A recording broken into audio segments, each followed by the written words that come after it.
son absence lui pèse. Mercredi 20 juillet 2022, Marion Rousse a commenté le Tour de France sur le plateau de l'émission Vélo Club, diffusée sur France 2.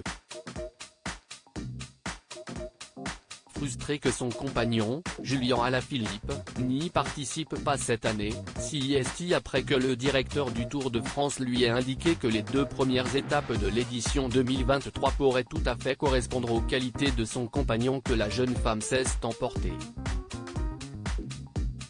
En référence au patron de l'équipe Quick Step, elle a en effet lâché « Si Patrick Lefevere nous écoute, le message est passé ».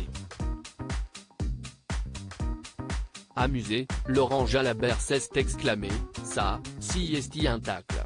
Samedi 5 mars 2022, à 100 km de l'arrivée, Julien Alaphilippe avait fait une chute spectaculaire sur l'Strade Bianche.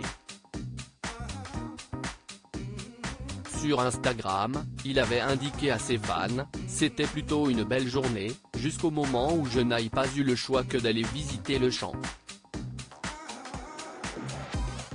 Un bon mal de dos alors on fait le point demain avant le départ de Tirreno Adriatico. » Mardi 26 avril 2022, son équipe avait indiqué dans un communiqué « Julian a 2 côtes cassées, une omoplate cassée et un pneumothorax. La complexité de son état signifie qu'une période d'observation supplémentaire sera nécessaire avant qu'une voie de rétablissement ne soit décidée. Il restera pour le moment à l'hôpital de Herentals. »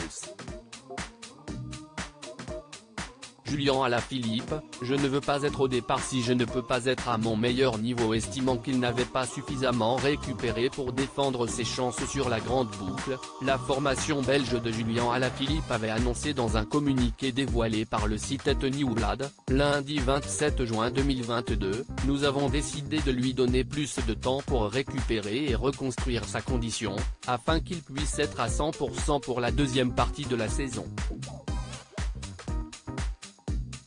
Le cycliste avait fait savoir quant à lui « Moi aussi, je ne veux pas être au départ si je ne peux pas être à mon meilleur niveau. »